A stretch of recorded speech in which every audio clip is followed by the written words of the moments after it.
ಪ್ರಜ್ವಲ್ ರೇವಣ್ಣ ಅವರು ಏನು ಇವತ್ತು ವಿಡಿಯೋ ಬಿಡುಗಡೆ ಮಾಡಿ ನಾನು ಬರ್ತೀನಿ ಅಂತೇಳಿ, ಬಟ್ ಅವರು ಮುಂಚೆನೇ ಇದನ್ನ ಮಾಡಬೇಕಾಗಿತ್ತು. ಕೆಲಸ ಮುಂಚೆನೇ ಅವರು ಅದನ್ನ ಹೇಳಬೇಕಾಗಿತ್ತು. ಹೇಳಿದ್ರೆ ಅದಕ್ಕೊಂದು ಅರ್ಥ ಆಯಿತು. ಇದು ಭಾಳ ಟೂ ಲೇಟ್ ಅಂತ ಅನಿಸುತ್ತೆ. ಇಷ್ಟಾದ್ರೂ ಕೂಡ ಈಗಲಾದರೂ ಹೇಳಿದಾರಲ್ಲ, ಬೇಗ ಬಂದು ಅಟೆಂಡ್ ಆಗಿ, ಕಾನೂನಿಗಿಂತ ದೊಡ್ಡವರು ಯಾರೂ ಇಲ್ಲ, ಕಾನೂನು ಪ್ರಕಾರ ಮಾಡಬೇಕು. ಷಡ್ಯಂತ್ರ ಮಾಡಿದರೆ ಕೋರ್ಟ್ ಮುಖಾಂತರ ಎಲ್ಲರಿಗೂ ಕಣ್ಣು ಕಾಣಿಸ್ತಾ ಇದೆ. ಷಡ್ಯಂತ್ರ ಮಾಡಿರೋದು ನಿಜ. ಯಾಕಂದರೆ ಯಾರು ಈ ಪೆನ್ ಡ್ರೈವ್ಗಳನ್ನ ಹಂಚಿದ್ದಾರೆ, ಇದುವರೆಗೂ ಅವ್ರನ್ನ ಅರೆಸ್ಟ್ ಮಾಡಿಲ್ಲ. ಕೋರ್ಟ್ ಬೇಲೂ ಕೊಟ್ಟಿಲ್ಲ ಅವರಿಗೆ. ಕೊಡದಿದ್ರು ಕೂಡ ಅವ್ರನ್ನ ಅರೆಸ್ಟ್ ಮಾಡಿಲ್ಲ ಅಂದರೆ ಇದು ಷಡ್ಯಂತ್ರ ಎಲ್ಲ ಸ್ಪಷ್ಟವಾಗಿ ಕಾಣ್ತಾ ಇದೆ. ಇದು ಕಾಂಗ್ರೆಸ್ ಒಕ್ಕಲಿಗರನ್ನ ಮುಗಿಸುವಂಥ ಒಂದು ಷಡ್ಯಂತ್ರವನ್ನು ಮಾಡಿದ್ದಾರೆ ಕಾಂಗ್ರೆಸ್ ಅವರು. ಅದರ ಭಾಗವಾಗಿ ಇದನ್ನು ಕೂಡ ಮಾಡಿದ್ದಾರೆ. ಪ್ರಜ್ವಲ್ ರೇವಣ್ಣ ತಪ್ಪು ಮಾಡಿದ್ದಾರೆ, ಅವ್ರ ಮೇಲೆ ಕ್ರಮ ಆಗಬೇಕು. ಬಿಜೆಪಿ ನಿಲುವು. ಪ್ರಜ್ವಲ್ ರೇವಣ್ಣ ಅವರು ಏನು ಇವತ್ತು ವಿಡಿಯೋ ಬಿಡುಗಡೆ ಮಾಡಿ ನಾನು ಬರ್ತೀನಿ ಅಂತೇಳಿ, ಬಟ್ ಅವರು ಮುಂಚೆನೇ ಇದನ್ನ ಮಾಡಬೇಕಾಗಿತ್ತು. ಕೆಲಸ ಮುಂಚೆನೇ ಅವರು ಅದನ್ನ ಹೇಳಬೇಕಾಗಿತ್ತು. ಹೇಳಿದ್ರೆ ಅದಕ್ಕೊಂದು ಅರ್ಥ ಆಯಿತು. ಇದು ಭಾಳ ಟೂ ಲೇಟ್ ಅಂತ ಅನಿಸುತ್ತೆ. ಇಷ್ಟಾದ್ರೂ ಕೂಡ ಈಗಲಾದರೂ ಹೇಳಿದಾರಲ್ಲ, ಬೇಗ ಬಂದು ಅಟೆಂಡ್ ಆಗಿ, ಕಾನೂನಿಗಿಂತ ದೊಡ್ಡವರು ಯಾರೂ ಇಲ್ಲ, ಕಾನೂನು ಪ್ರಕಾರ ಮಾಡಬೇಕು. ಷಡ್ಯಂತ್ರ ಮಾಡಿದರೆ ಕೋರ್ಟ್ ಮುಖಾಂತರ ಎಲ್ಲರಿಗೂ ಕಣ್ಣು ಕಾಣಿಸ್ತಾ ಇದೆ. ಷಡ್ಯಂತ್ರ ಮಾಡಿರೋದು ನಿಜ. ಯಾಕಂದರೆ ಯಾರು ಪ್ರಜ್ವಲ್ ರೇವಣ್ಣ ಅವರು ಏನು ಇವತ್ತು ವಿಡಿಯೋ ಬಿಡುಗಡೆ ಮಾಡಿ ನಾನು ಬರ್ತೀನಿ ಅಂತೇಳಿ, ಬಟ್ ಅವರು ಮುಂಚೆನೇ ಇದನ್ನ ಮಾಡಬೇಕಾಗಿತ್ತು. ಕೆಲಸ ಮುಂಚೆನೇ ಅವರು ಅದನ್ನ ಹೇಳಬೇಕಾಗಿತ್ತು. ಹೇಳಿದ್ರೆ ಅದಕ್ಕೊಂದು ಅರ್ಥ ಆಯಿತು. ಇದು ಭಾಳ ಟೂ ಲೇಟ್ ಅಂತ ಅನಿಸುತ್ತೆ.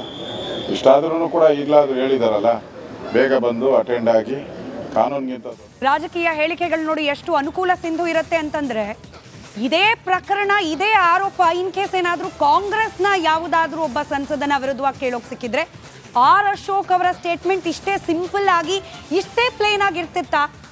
ಮತ್ತೊಮ್ಮೆ ಈ ಪ್ರಶ್ನೆಯನ್ನ ವೀಕ್ಷಕರ ಪರಿಧಿಗೆ ಬಿಡ್ತಾ ಇದ್ದೀವಿ. ವಿಜಯ್, ನಮ್ಮ ಪೊಲಿಟಿಕಲ್ ಬ್ಯೂರೋ ಹೆಡ್, ನೇರ ಸಂಪರ್ಕದಲ್ಲಿ. ವಿಜಯ್, ಒಂದು ವಿಡಿಯೋ, ಅಜ್ಞಾತ ಸ್ಥಳದಿಂದ ಒಂದಷ್ಟು ಮಂದಿಗೆ ಕ್ಷಮೆ, ಒಂದಷ್ಟು ಸಮರ್ಥನೀಯ ಮಾತುಗಳು, ಮತ್ತೆ ಶುರುವಾಗುತ್ತೆ ರಾಜಕೀಯ ಅಷ್ಟೇ.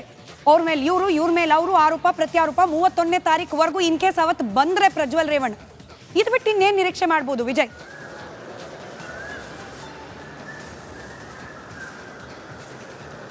ಎಕ್ಸಾಕ್ಟ್ಲಿ ಸ್ಮಿತಾ, ವಿಡಿಯೋ ಬಂದ ನಂತರ ಒಂದಷ್ಟು ಚರ್ಚೆಗಳು ಜೊತೆಗೆ ನೈತಿಕತೆ ಪ್ರಶ್ನೆ ಉದ್ಭವ ಆಗುವಂಥದ್ದು.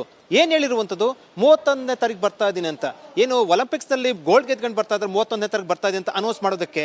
ಯಾಕಂದ್ರೆ ಇದು ನಿಜಕ್ಕೂ ಕೂಡ ಆಶ್ಚರ್ಯ ಜೊತೆಗೆ ಒಂದು ರೀತಿಯಲ್ಲಿ ಆಘಾತಕಾರಿ ವಿಚಾರ ಕೂಡ. ಯಾಕಂದ್ರೆ ಸುಮಾರು 25-26 ದಿವಸ ಆಗಿರುವಂಥದ್ದು ಈ ಪ್ರಕರಣ ನಡೆದು, ಇಲ್ಲಿಯವರೆಗೂ ಕೂಡ ಅವ್ರು ತಲೆ ಮರೆಸ್ಕೊಂಡಿರುವಂಥದ್ದು ವಿದೇಶದಲ್ಲಿ. ಈಗ ವಿಡಿಯೋ ಬಿಡುಗಡೆ ಮಾಡಿ 31 ತಾರೀಕು ಬರ್ತಾ ಇದ್ದೀನಿ, ಕ್ಷಮೆ ಅಂತ ಹೇಳಿರುವಂಥದ್ದು. ಕ್ಷಮೆ ಯಾರಿಗೆ ಕೇಳಬೇಕಾಗಿರುವಂಥದ್ದು, ಜೊತೆಗೆ ಅವನು ಅದರಲ್ಲಿ ಇದೋನೋ ಇಲ್ವೋ, ತಪ್ಪು ಮಾಡಿದೋನೋ ಇಲ್ವೋ, SIT ಮುಂದೆ ಹಾಜರಾಗಬೇಕಾಗಿತ್ತು, ಈ ಸಂಬಂಧಪಟ್ಟಂತೆ ನ್ಯಾಯಾಲಯದಲ್ಲಿ ಹೋರಾಟ ಮಾಡಬೇಕಾಗಿತ್ತು, ಮತ್ತು ಸಂಬಂಧಪಟ್ಟಂತೆ ಸತ್ಯಾಸತ್ಯ ಹೊರ ಬರಬೇಕಾಗಿತ್ತು ಅನ್ನೋದಾಗಿದ್ರೆ ಅವರು ಅದರಲ್ಲಿ ಕೂಡಲೇ SIT ಮುಂದೆ ಹಾಜರಾಗಬೇಕಾಗಿತ್ತು. ಈಗ ಹೊರಗಡೆ ಇದ್ದುಕೊಂಡು ಏನು ಅಂದ್ರೆ ತಪ್ಪು ಮಾಡಿದನೋ ಬಿಟ್ಟಿದನೋ ಅವೆಲ್ಲವೂ ಕೂಡ SIT ತನಿಖೆ ನಂತರ ಸಂಪೂರ್ಣ ಬರುತ್ತೆ. ಈಗಾಗಲೇ ಕೂಡ ಸಂತ್ರಸ್ತರು ನೇರವಾಗಿ ಹೇಳಿರುವಂಥದ್ದು SIT ಮುಂದೆ ಏನು ಪ್ರಜ್ವಲ್ ರೇವಣ್ಣ ವಿರುದ್ಧ ದೂರನ್ನು ದಾಖಲಿಸಿರುವಂಥದ್ದು. ಇಂತಹ ಸಂದರ್ಭದಲ್ಲಿ ತಲೆ ಮರೆಸ್ಕೊಂಡಿರುವಂಥ ಒಬ್ಬ ಸಂಸದ, ಅದು ಯಾರು, ಸಂಸದ ಆಗಿರುವಂಥದ್ದು, ಕಾಮನ್ ಪೀಪಲ್ ಅಲ್ಲ, ಸಂಸದ ಆಗಿರುವಂಥದ್ದು, ಅವರು ಬಂದು ಈಗ ಏನು ವಿಚಾರಣೆ ಎದುರಿಸಬೇಕಾಗಿತ್ತು. ಸುಮಾರು 25-26 ದಿನಗಳ ತಲೆ ಮರೆಸ್ಕೊಂಡಿರುವಂತ ಏನು ಪ್ರಜ್ವಲ್ ರೇವಣ್ಣ ಅವರು, ಇಡೀ ಕುಟುಂಬ ಕೂಡ ಒಂದು ರೀತಿಯಲ್ಲಿ ಆಘಾತ ಆಗಿರುವಂಥದ್ದು. ಅಂದ್ರೆ ಆಘಾತನಕ್ಕಿಂತ ಇಡೀ ಕುಟುಂಬ ಕೂಡ ಸಾಕಷ್ಟು ಕೂಡ ಪರಿತಪಿಸುವಂತ ಆಗಿರುವಂಥದ್ದು. ಜೊತೆ ಕುಮಾರಸ್ವಾಮಿ ಮತ್ತೆ